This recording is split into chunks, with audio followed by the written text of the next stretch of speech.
Bharatiya Janata party जो है उसका मकसद सिर्फ और सिर्फ सत्ता को हासिल करना है। राजनीति सिर्फ सत्ता प्राप्ति के लिए की जाती है, लेकिन राजनीति का एक सीधा सा मकसद है, राजनीति सत्ता प्राप्ति के लिए की जाती है।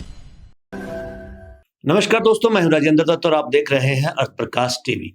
दोस्तों, हरियाणा में विधानसभा चुनाव के बाद अब नगर परिषद और नगर पालिका के चुनाव होने वाले हैं और भारतीय जनता पार्टी अपने चुनाव निशान पर चुनाव लड़ने वाली है। इसके लिए भारतीय जनता पार्टी ने सदस्यता अभियान भी शुरू कर दिया है। लेकिन पिछले दिनों विधानसभा चुनाव के दौरान बहुत से ऐसे लीडर रहे हैं, ऐसे कार्यकर्ता रहे हैं जिन्होंने विद्रोह किया, कहीं ना कहीं पार्टी के खिलाफ बगावत की। तो क्या भारतीय जनता पार्टी ऐसे जो लीडर हैं, ऐसे जो नेता हैं, उनको नगर परिषद या नगर पालिका में चुनाव लड़वा सकती है? क्या उन्हें टिकट मिल सकती है? और इसी पर चर्चा करने के लिए मेरे साथ हैं सतीश मेहरा जी, जो हरियाणा की राजनीति के बहुत अच्छे जानकार हैं। आइए उनसे चर्चा करते हैं। मेहरा साहब, सबसे पहले तो आपका स्वागत है हमारे स्टूडियो में। धन्यवाद, नमस्कार। मेहरा साहब, विधानसभा चुनाव के बाद अब नगर परिषद और नगर पालिका के चुनाव होने वाले हैं हरियाणा में। भारतीय जनता पार्टी क्या उन लीडरों को, उन नेताओं को तवज्जो दे सकती है जो विधानसभा चुनाव के दौरान जिनके सुर जो हैं वो बागी रहे हैं, जिन्होंने बगावत की है, विद्रोह किया है? क्या उनके लिए कुछ हो सकता है? देखिए राजेंद्र जी, जैसा आपने बताया कि अभी हरियाणा में नगर निगम और नगर परिषद, नगर पालिकाओं के चुनाव होने जा रहे हैं। उनमें 8 नगर निगम के चुनाव अभी होने ड्यू हैं और 4 नगर परिषद जिसमें हैं और 22 नगर पालिका है। अभी उनके चुनाव होने हैं और उसके लिए भारतीय जनता पार्टी ने पूरी तैयारी कर दी है। जी जी जी। क्योंकि भारतीय जनता पार्टी बड़े भारी बहुमत से विधानसभा में चुनाव जीती है और वो चाहेगी कि कहीं न कहीं उनका जो नगर निगम चुनाव में, स्थानीय निकाय के जो चुनाव है, उनमें भी उनका पलड़ा भारी रहे और उस अपना पलड़ा भारी रखने के लिए अब एक उन्होंने एक वो पार्टी के लिए जो सदस्यता जो बढ़ानी है, सदस्यता बढ़ाने का अभियान चलाया हुआ है। और एक पिछले दिनों अभी बयान आया है कि मोहनलाल भड़ौली है जो भारतीय जनता पार्टी के प्रधान है, उन्होंने कहा है कि भारतीय जनता पार्टी के जो वोटर रहे हैं उनको भी पार्टी का सदस्य बनाया जाएगा और इससे मैक्सिमम लोग जिससे पार्टी के सदस्य बन सकें और उनसे ज्यादातर लोग जितने अधिक सदस्य बनेंगे, इतना भारतीय जनता पार्टी को स्थानीय निकाय के चुनाव में लाभ होगा, मजबूती अब मिलेगी। आपने बात की है कि जो भारतीय जनता पार्टी ने जिन नेताओं ने बगावत की है विधानसभा चुनाव में या कहीं न कहीं भीतरघात उन्होंने किया है, जिनको जयचंद भारतीय जनता पार्टी के लोग कह रहे हैं, उन पे किसी तरह की कोई कार्रवाई हो सकती है या उनको चुनाव में लेके भारतीय जनता पार्टी चुनाव में लेके आ सकती है। देखिए, पिछले दिनों अभी 2-4 दिन पहले ही भारतीय जनता पार्टी के जो विधायक दल की बैठक पंचकुला में हुई थी और उसमें अध्यक्षता मुख्यमंत्री नायब सिंह सैनी ने की थी और मोहनलाल भड़ौली जो पार्टी प्रधान है वहाँ पे उपस्थित थे और एक मैसेज दिया है भारतीय जनता पार्टी के नेताओं ने, मुख्यमंत्री ने भी और मोहनलाल भड़ौली ने भी, कि जो भी जिन भी नेताओं ने पार्टी में विधानसभा चुनाव के दौरान भीतरघात किया है या एक जयचंद का रोल अदा किया है, उन को बाहर का रास्ता दिखाया जाएगा। और जो पार्टी से निष्कासित किए जा चुके हैं विधानसभा चुनाव के दौरान जिन्होंने चुनाव लड़ा था, उनको पार्टी में किसी प्रकार से वापस नहीं लिया जाएगा। लेकिन मुझे ऐसा नहीं लगता। हालाँकि जो भारतीय जनता पार्टी से जो बगावत करके जिन नेताओं ने चुनाव लड़ा था, वो नेता और वो जीत भी गए हैं। चाहे गन्नौर से देवेंद्र कादियान की बात करें, देवेंद्र कादियान भारतीय जनता पार्टी के सदस्य थे और वो भारतीय जनता पार्टी से टिकट चाहते थे, लेकिन उनको टिकट नहीं मिली। निर्दलीय चुनाव, आज़ाद चुनाव उन्होंने लड़ा और वो जीते। अब भारतीय जनता पार्टी को ही उन्होंने समर्थन दे दिया है और भारतीय जनता पार्टी ने उनके समर्थन को स्वीकार भी कर लिया। इसी तरह हिसार से जो सावित्री जिंदल है, वो भारतीय जनता पार्टी की सदस्या थी। भारतीय जनता पार्टी की सदस्य उन्होंने एक ग्रहण की थी और उसके बाद भारतीय जनता पार्टी के कैंडिडेट के खिलाफ उन्होंने आजाद उम्मीदवार के रूप में चुनाव लड़ा। बिल्कुल। वो जीत के आई, हिसार से जीत के आई और उन्होंने बिना किसी कंडीशन के और भारतीय जनता पार्टी को समर्थन देने का ऐलान किया, घोषणा की और भारतीय जनता पार्टी ने उनके समर्थन को भी स्वीकार किया। तो ऐसे एक दूसरा एक इंस्टांस में बताता हूँ आपको। जब लोकसभा के चुनाव थे, लोकसभा के चुनाव में रणजीत सिंह चौटाला हिसार से पार्टी के उम्मीदवार थे और रणजीत सिंह चौटाला ने हारने के बाद या चुनाव प्रचार के दौरान ही उन्होंने नाम लेके बता दिया था कि ये लोग जो पार्टी के उम्मीदवार का यानी मेरा विरोध कर रहे हैं। इन्होंने भीतरघात किया है, चाहे हम रणधीर पनियार की बात करें जो जिनको पार्टी ने जो रणजीत चौटाला है उनके विरोध के बावजूद, उनके द्वारा आरोप लगाने के बावजूद पार्टी ने उनको नलवा से कैंडिडेट बनाया और नलवा से कैंडिडेट बढ़ाया ही नहीं बल्कि उनको जितवाया। पार्टी जो नलवा से रणजीत सिंह पनियार जो चुनाव जीते हैं वो उन पर कहीं न कहीं आरोप लगाते रहे हैं, उनका नाम लेकर आरोप लगाया। रणजीत चौटाला ने जब वो उम्मीदवार थे कि रणधीर पनियार ने उनका विरोध किया है, लेकिन पार्टी ने उनको चुनाव मैदान में उतारा।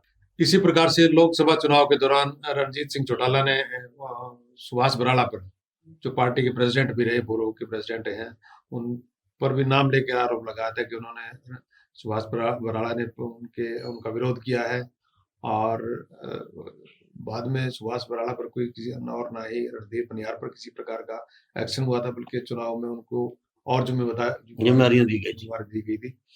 और विधानसभा चुनाव की अगर बात करें तो देवेंद्र बबली जो भारतीय जनता पार्टी के टिकट पर टोहाना से चुनाव लड़े थे और उन्होंने पार्टी के प्रचार, जो चुनाव का प्रचार था उसके दौरान ही आरोप लगा दिया था कि सुभाष बराला उनका विरोध कर रहे हैं।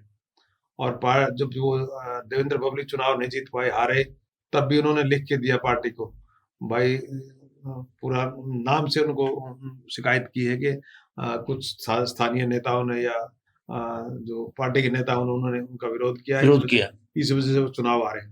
लेकिन पार्टी ने किसी तरह का संज्ञान मुझे लगता है नहीं लिया है और चुनाव को मुझे लगता है 1.5 महीना बीत चुका है चुनाव हुए और उसके बाद जो स्थानीय नेता हैं, उम्मीदवार हैं जो जीतते हैं और कुछ भारतीय जनता पार्टी के नहीं भी जीते हैं, उनसे एक फीडबैक मांगा है कि किन किन उम्मीदवारों का पार्टी के कार्यकर्ताओं ने भीतरघात किया है।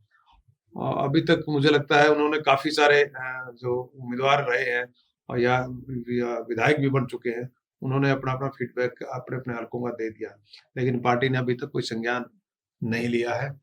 ऐसे में मुझे लगता है कि जो एक तरफ तो पार्टी सदस्यता अभियान चला रही है और दूसरी तरफ अगर पार्टी जो नेता हैं उनको निकालेगी तो मुझे लगता है ये पार्टी को नुकसान होने वाली बात होगी।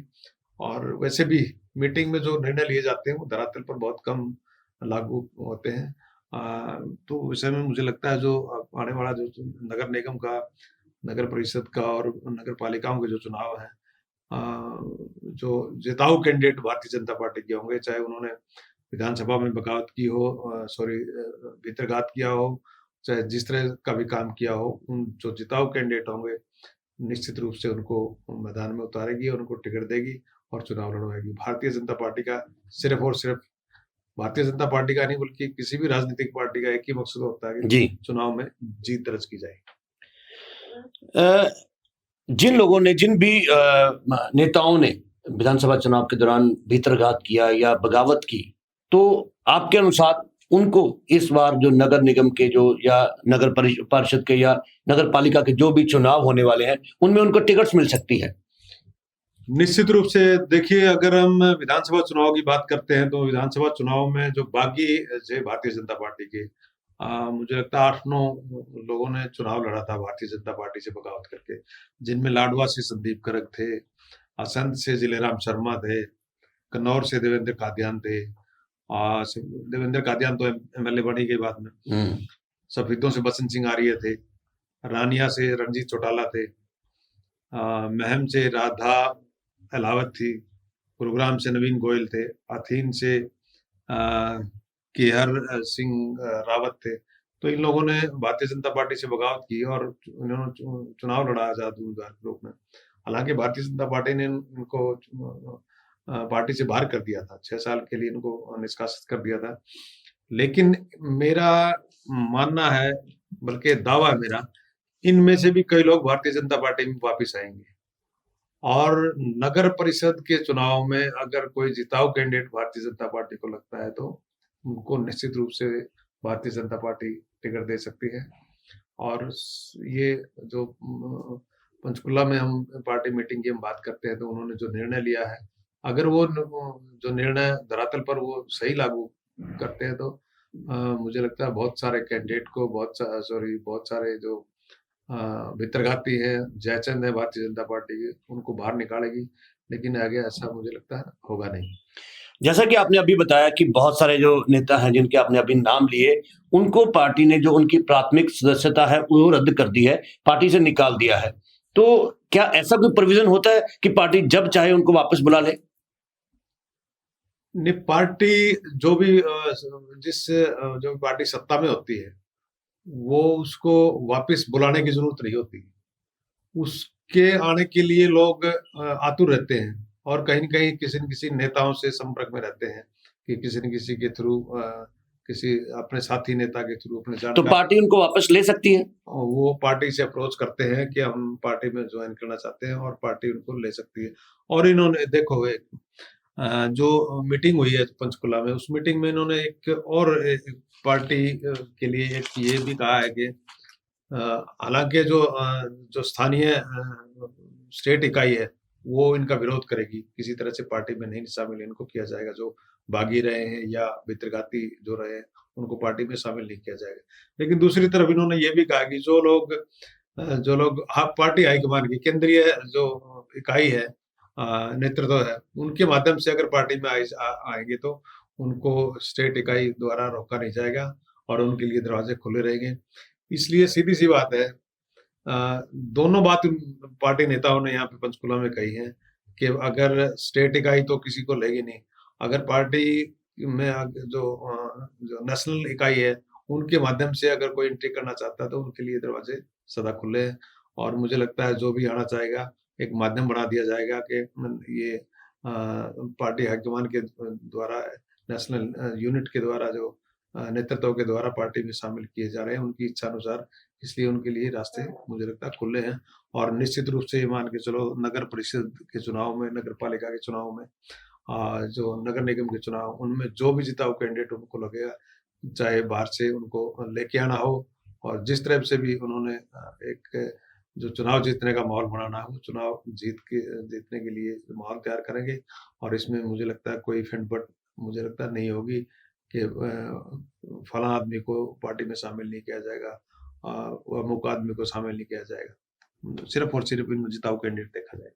मतलब इसका मतलब कहीं न कहीं ये हो गया, जैसे आपने रणजीत चौटाला के बारे में बताया कि उन्होंने बताया कि लोकसभा चुनाव में कुछ ऐसे नेता थे जिन्होंने भीतरघात किया और कहीं न कहीं जो उनको हराने में उन्होंने पूरा एक रोल अदा किया। और उनको ठीक इसी तरह आप देवेंद्र बबली की बात कर रहे हैं, भी उन्होंने भी सुभाष बराला पर विधानसभा चुनाव के दौरान इल्जाम लगाए कि उन्होंने उनको हराने में बहुत एक अहम योगदान दिया। इसका मतलब कहीं न कहीं पार्टी जो है वो ये देखती है कि कौन-सा कैंडिडेट जो है वो जिताऊ है, वो उस समय सारे एथिक्स जो है वो भूलकर सिर्फ जिताऊ कैंडिडेट पर दांव खेलती है।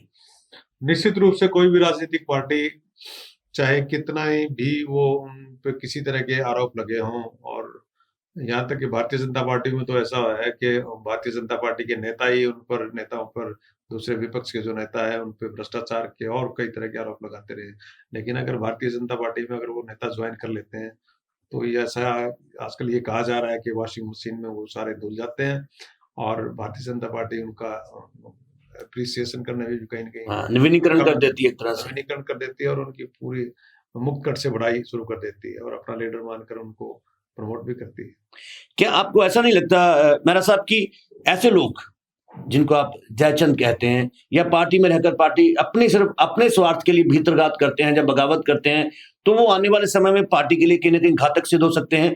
देखिए इस समय बेशक पार्टी जो है सत्ता में है, नगर परिषद के, नगर पालिका के चुनाव हैं, इसमें भी क्या कोई वो लोग नुकसान पहुंचा सकते हैं? देखिए कोई भी राजनीतिक पार्टी जो चाहे हम भीतरघाती की बात करते हैं, चाहे बगावती की बात करते हैं, अगर उनमें कहीं न कहीं उनके साथ एक बल्क वोटर जुड़ा हुआ है और कहीं न कहीं वो ये दम रखते हैं कि उनके साथ बहुत सारी पब्लिक है, तो पार्टी को लेने में किसी तरह से गुरेज नहीं करती, कोई भी राजनीतिक पार्टी हो।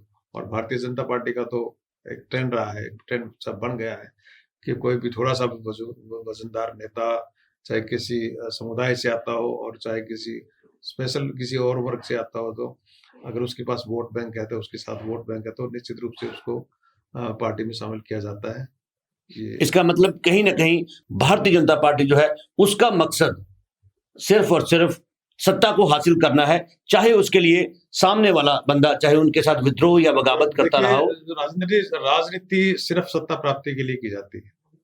जो मर्जी जो नेता इस बात की कुछ भी कहते रहे कि हम राजनीति सेवा का माध्यम है, ये वो, और राजनीति में सेवा करने आए हैं, ऐसा मुझे लगता है बहुत कम है। बहुत कम नेता होंगे जो इस मकसद से, जो सिर्फ और सिर्फ सेवा के मकसद से आते हैं। लेकिन राजनीति का एक सीधा सा मकसद है, राजनीति सत्ता प्राप्ति के लिए की जाती है। और सत्ता कैसे प्राप्त हो, तो वो उसके लिए साम दाम दंड भेद सब कुछ सारी पार्टियां वो सारी अपनाती हैं। सो दोस्तों, हरियाणा में विधानसभा चुनाव के बाद अब नगर परिषद और नगर पालिका के चुनाव होने वाले हैं।